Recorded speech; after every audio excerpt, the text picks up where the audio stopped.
La mayoría de nosotros o hemos terminado ya nuestro tiempo de vacaciones y hemos reanudado nuestra actividad normal, o estamos muy a punto de hacerlo. Para mí siempre es un desafío, al inicio de lo que yo llamo el curso eclesial, preparar un sermón inspirador, retador, estimulante, que nos anime a todos a ponernos manos a la obra con una verdadera vocación de servicio a Dios, a su Iglesia y al prójimo. En esta mañana yo quisiera compartir con vosotros un texto que espero que nos ayude y nos estimule a reanudar nuestro servicio en la Iglesia con ilusión, con pasión, con ánimo.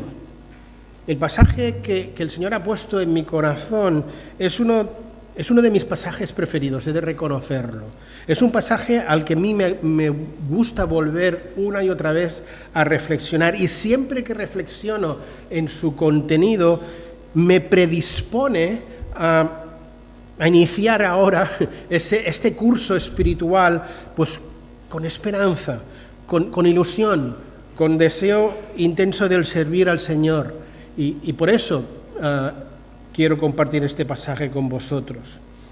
Os estoy hablando de uno de esos pasajes donde Pablo hace referencia a su trilogía favorita: la fe, la esperanza y el amor.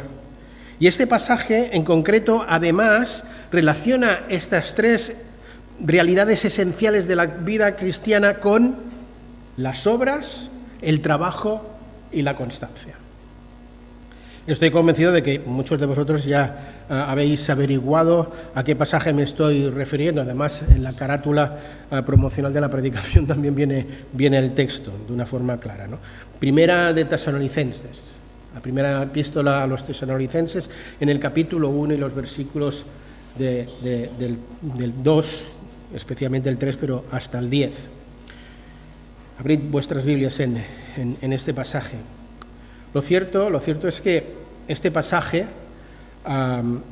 nos habla de esas tres realidades espirituales que os decía: la fe, la esperanza y el amor. Y son tres realidades de las que nunca deberíamos hacer vacaciones, sino que siempre deberían no solo estar presentes en nuestras vidas, sino además deberían estar en un constante progreso de crecimiento.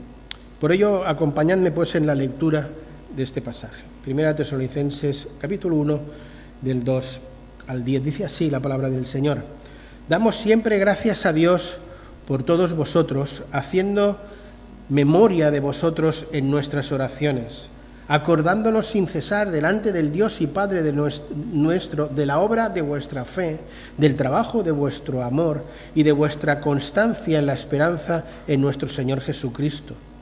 Porque conocemos, hermanos amados de Dios, vuestra elección, pues nuestro Evangelio no llegó a vosotros en palabras solamente, sino también en poder, en el Espíritu Santo y en plena certidumbre. Como bien sabéis, fuimos entre vosotros por amor de vosotros. Y vosotros vinisteis a ser imitadores de nosotros y del Señor, recibiendo la palabra en medio de gran tribulación, con gozo del Espíritu Santo, de tal manera que habéis sido ejemplo a todos los de Macedonia y Acaya que han creído, porque partiendo de vosotros ha sido divulgada la palabra del Señor no solo en Macedonia y Acaya, sino también en todo lugar. Vuestra fe se ha extendido, de modo que nosotros no tenemos necesidad de hablar nada, porque ellos mismos nos cuentan a nosotros la manera con que recibisteis y cómo os convertisteis de los ídolos a Dios para servir al Dios vivo y verdadero, y esperar de los cielos a su Hijo, el cual resucitó de los muertos, a Jesús, quien los libra de la ira venidera. Si una cosa queda clara después de leer este pasaje, no es tan solo que Pablo amaba a esta iglesia, sino que conocía bien a esta iglesia. Conocía tanto sus virtudes, su fe, su amor, su esperanza, su ejemplo de fidelidad, su celo evangelístico. como también era conocedor de sus deficiencias doctrinales acerca de la resurrección de los muertos, por ejemplo, o de la segunda venida de Cristo, temas sobre los cuales él va a tener que volver a instruir y corregir a lo largo de la Iglesia. Pablo conocía bien la Iglesia a Tesalónica.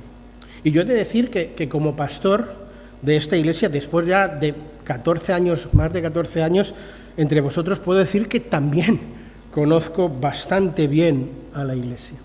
Y en base a lo que conozco, tanto de sus virtudes como también de sus carencias, puedo dar constancia de que esta Iglesia, aunque no es perfecta, es una Iglesia de fe, de amor y de esperanza.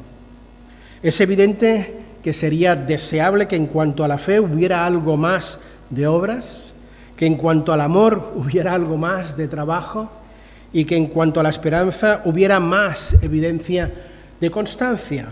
Pero lo que es innegable y por lo cual doy gracias a Dios es que esta Iglesia a lo largo de su historia ha sabido guardar la fe, ha evidenciado y ha mostrado amor y esperanza. ¿Tenemos que seguir progresando en estas tres realidades? Evidentemente que sí, evidentemente que sí. Y es por ello que el Señor ha puesto carga por compartir con vosotros este pasaje, pero me gozo en el Señor de que sea una iglesia, la nuestra, una iglesia de fe, de amor y de esperanza. Lo que me gustaría es que ahora que nos disponemos a dar por terminado ese descanso vacacional bien merecido y nos proponemos a iniciar un nuevo curso eclesial, lo hagamos con ganas y con una renovada ilusión y que ello pues repercuta directamente en nuestras obras de fe, en nuestro trabajo de amor y en consolidar la constancia en la esperanza. Quisiera que volviéramos a leer el versículo 3, que es el versículo central de mi predicación, pero utilizaré la traducción que hace Hendriksen en su comentario a la carta. Él traduce de la siguiente manera el versículo 3. Teniendo presente vuestra obra resultante de vuestra fe y teniendo presente vuestro trabajo motivado por el amor y vuestra paciencia inspirada por la esperanza en el Señor Jesucristo. En base a lo que hemos leído en la palabra, yo quisiera compartir con vosotros tres actitudes fundamentales que hemos de poner en marcha para iniciar este nuevo curso eclesial, para poder servir al Señor y hacerlo juntos. Estas tres actitudes son la actividad de la fe, el carácter servicial del amor y la fortaleza que aporta la esperanza. Empecemos por la actividad de la fe. Mira, para mí es tremendamente impactante el inicio de esta carta, pues después de los versículos 1 y 2, donde encontramos la salutación, Pablo abre su corazón y les dice a estos hermanos que siempre que piensa en ellos en oración se da cuenta de que estas tres realidades espirituales de las que estamos hablando están profundamente arraigadas en su vida cotidiana.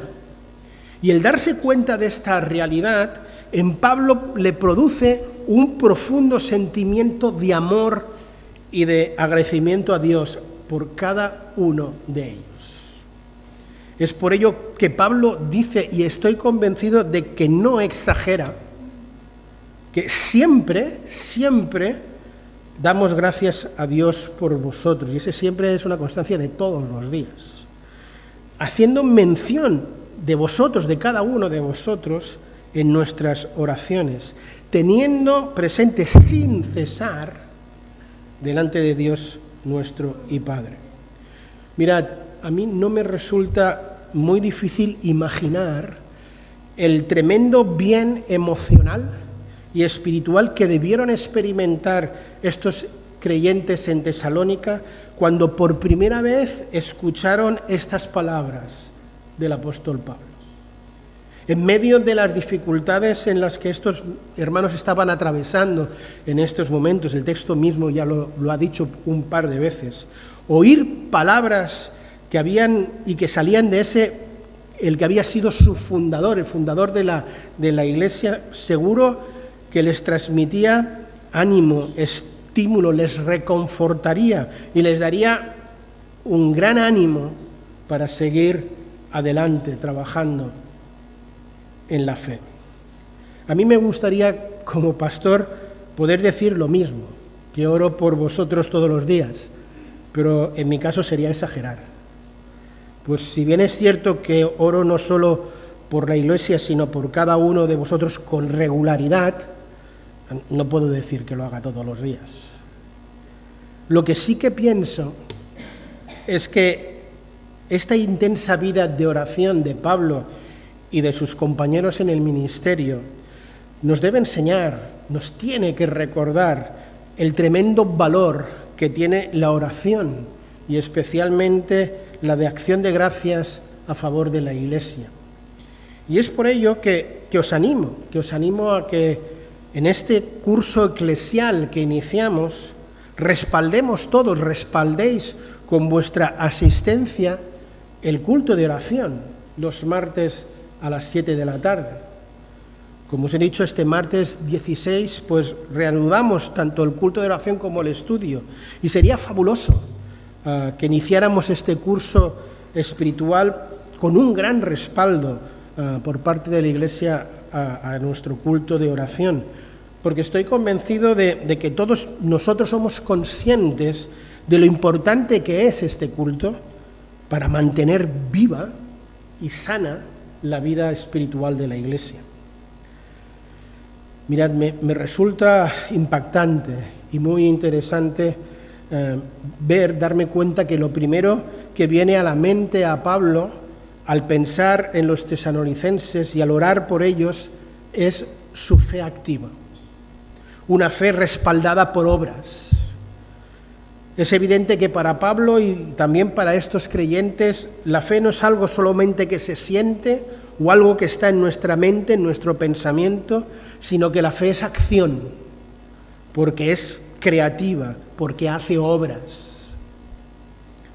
Y aquí viene una pregunta de aplicación para cada uno de nosotros.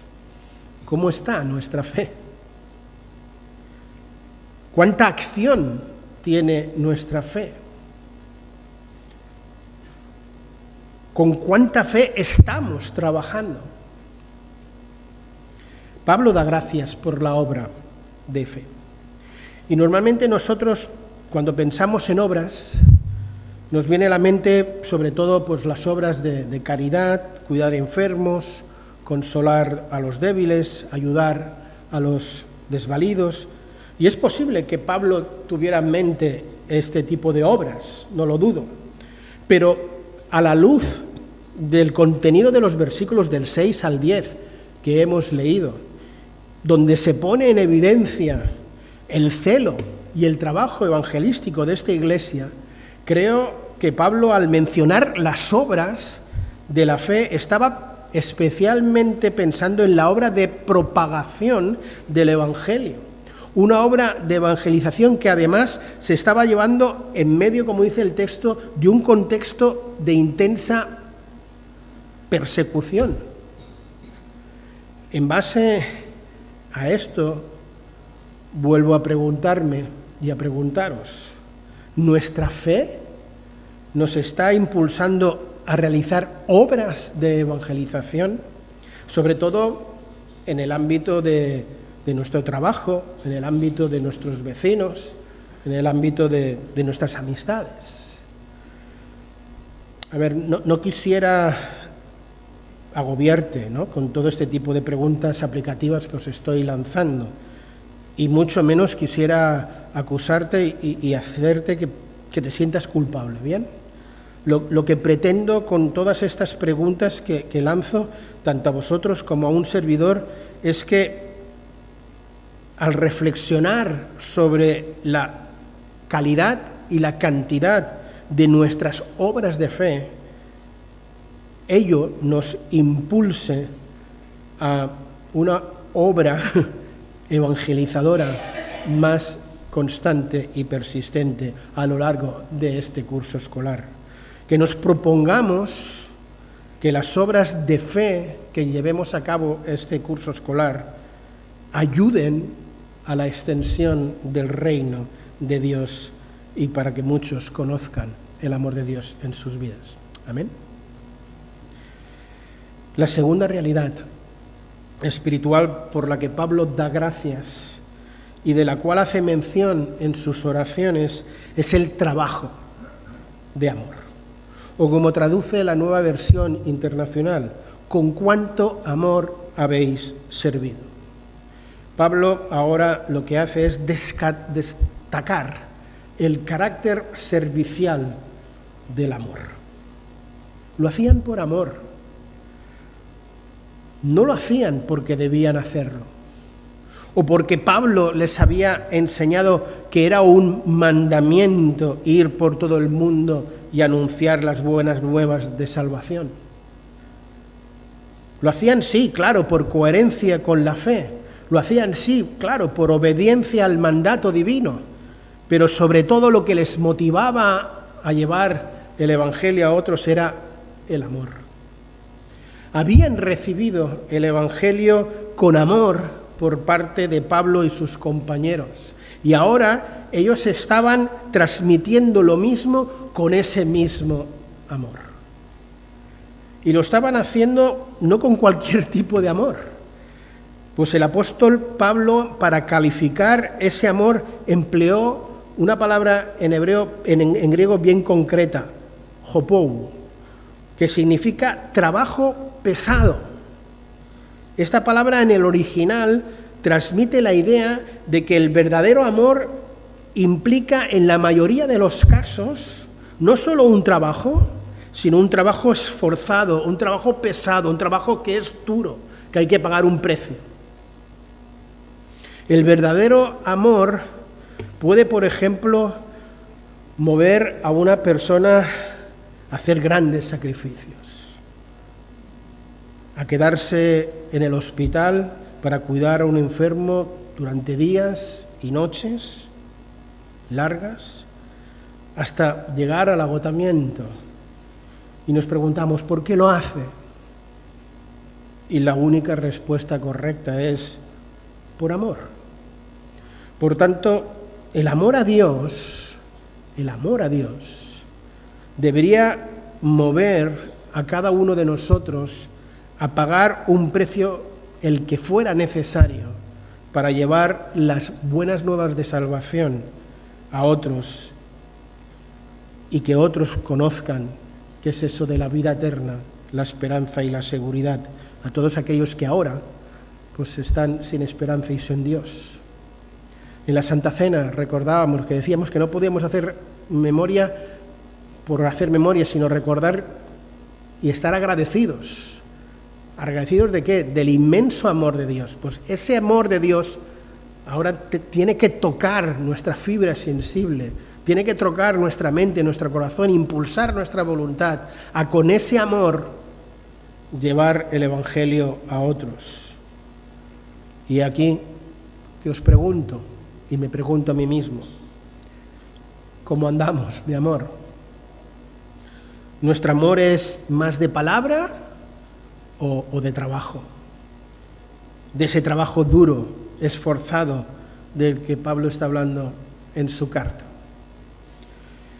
Mirad, generalmente cuando pensamos en el amor, pensamos en el amor de Dios para con nosotros, o en el amor de Dios, o el amor que nos debemos mostrar los unos a los otros. Y yo no dudo que Pablo, al hablar del amor, tuviera en mente estos aspectos.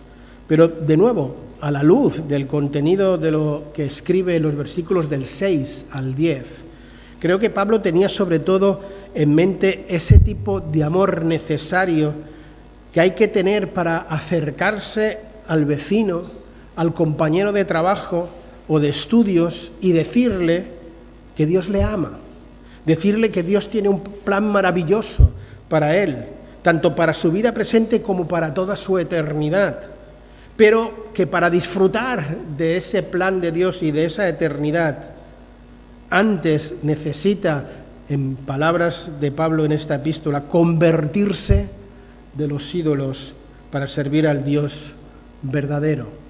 Y es evidente que para decirle algo así a nuestros vecinos, a nuestros amigos, a nuestros compañeros de trabajo, hay que tener una alta dosis de amor sacrificial, un amor que esté dispuesto a enfrentarse al posible rechazo, a la oposición, a la bula, incluso al bullying. Pablo, en el versículo 6, dice que estos hermanos han venido a ser imitadores de él, de Timoteo y de Silvano. ¿Imitadores de qué?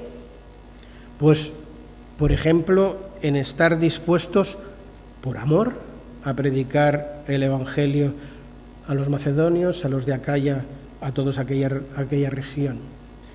Estos hermanos sabían lo que Pablo, Timoteo y Silvano habían padecido en Tesalónica, lo habían vivido con ellos. Sabían también lo que habían vivido en Filipo y seguro que eran conocedores de todas sus pericias a lo largo del primer viaje misionero.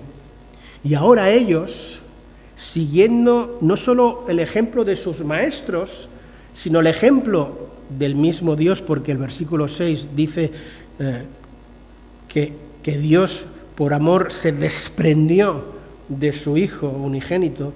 Ahora estos hermanos, siguiendo pues los pasos de Dios y los pasos de sus maestros, predican con amor las buenas nuevas del Evangelio, a pesar de los tiempos difíciles que están viviendo, a pesar de las circunstancias de lo que los envuelven, a pesar de que las circunstancias les dirían que hicieran todo lo contrario, pero ellos siguen predicando el Evangelio.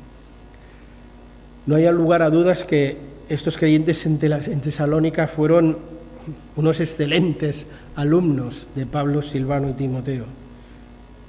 Nos deberíamos preguntar nosotros, ¿no?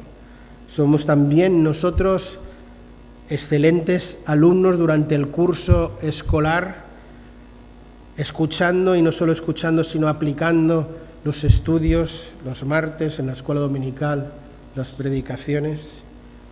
Y nos disponemos a imitar ese trabajo de amor que otros tuvieron cuando ellos compartieron el Evangelio con nosotros mismos.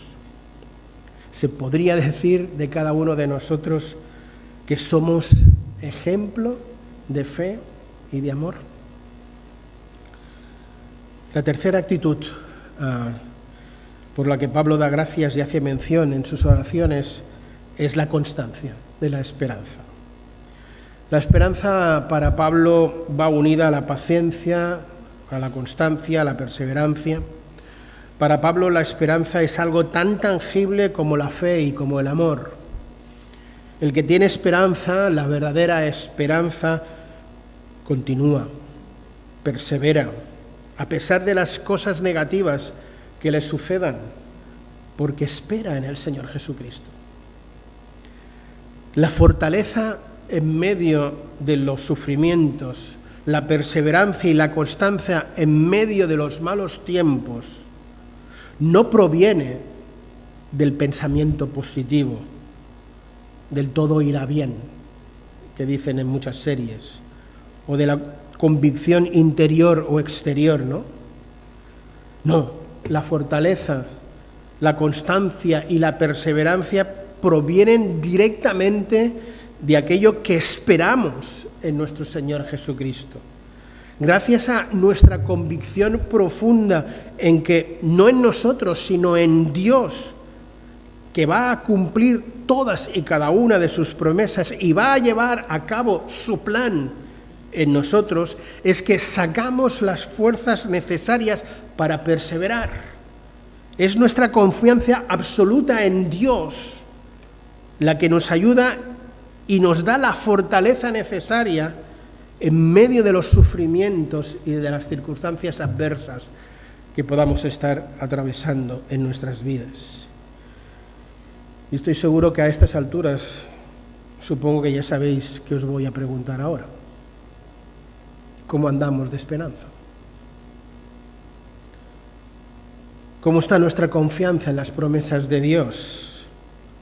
¿Nos genera la suficiente fortaleza como para seguir constantes y perseverantes a pesar de lo que sea? Mirad, generalmente cuando hablamos de esperanza y de fortaleza, pues lo hacemos como lo estoy haciendo ahora, ¿no? Teniendo en cuenta cuando pasamos por diversas experiencias dolorosas en la vida, ¿no? Por pruebas y dificultades, y no tengo la más mínima duda de que Pablo tenía estos conceptos en su mente al transmitir estas ideas, pero una vez más, a la luz de lo que Pablo está escribiendo en los versículos del 6 al 10, creo que Pablo está agradeciendo a Dios esa constancia y perseverancia también en la predicación del Evangelio que estos creyentes estaban manteniendo en medio de tan grande persecución.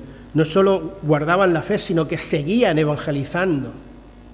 Tal era su constancia, tal era su perseverancia en seguir evangelizando, en seguir predicando el Evangelio, que según Pablo, en el versículo 8, dice que ellos ya habían predicado en toda Macedonia y en toda Acaya, en todo lugar.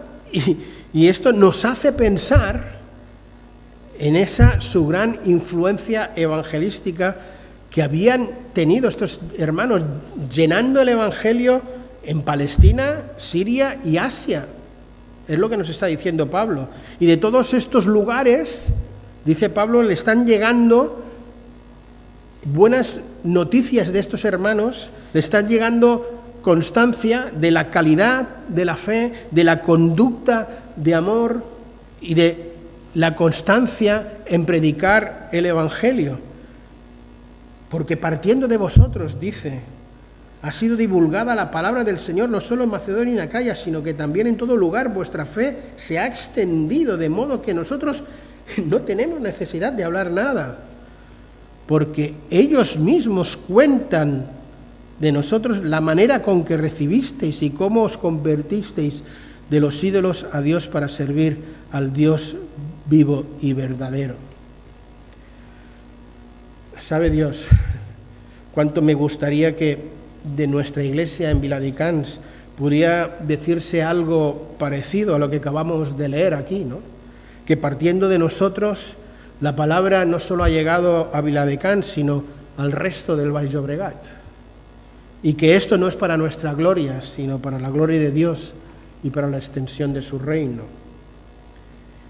Yo estoy convencido que no solo a mí, sino que a la inmensa mayoría de nosotros nos gustaría que de nuestra iglesia se pudiera decir pues que somos un ejemplo de obras de fe, de trabajo de amor y de constancia en la esperanza. Por tanto, creo que la palabra de Dios en esta mañana nos reta a que como iglesia, ahora que nos proponemos, como digo, iniciar este curso escolar, pues ser una iglesia que se caracteriza por sus obras de fe, que se caracteriza por su trabajo de amor, que se caracteriza por su constancia en la esperanza, y que eso es público y notorio, no para nuestra vanagloria, sino para la gloria de Dios. Es mi oración ferviente que al final del curso escolar que ahora estamos a punto de iniciar, ¿no? Esto es ya pensando en junio del 2026, se puede decir de cada uno de nosotros con cuánta fe habéis trabajado, con cuánto amor habéis servido y con cuánto esperanza habéis soportado los sufrimientos. Os habéis ganado otro mes de vacaciones, ir de vacaciones y volver con el mismo ánimo. Es mi oración a Dios que al igual y que al llegar a ese final del curso que ahora, pues como digo, disponemos a iniciar, se puede decir que hemos progresado adecuadamente, como se dice ahora en las escuelas, ¿no? Progresado adecuadamente en cada uno de estos tres aspectos, que hemos sacado una excelente nota. Y para que ello sea posible, va a ser imprescindible que echemos mano, como dice el versículo 5 de nuestro pasaje, echemos mano del poder del Espíritu Santo. Eso no lo podemos hacer nosotros por nuestras fuerzas. Y que nos comprometamos delante de Dios a ser imitadores de personas como Pablo, como Silas, como Timoteo, y también imitadores de creyentes tan normales como tú y como yo, de la cual la iglesia de Tesalónica estaba llena. Quiera Dios que el poder de su palabra y de su Espíritu en cada uno de nosotros haga que cada uno de nosotros se pueda hacer mención, pues, de esas obras de nuestra fe, de ese trabajo de nuestro amor y de la constancia de nuestra esperanza. Que el Señor bendiga su palabra. Amén.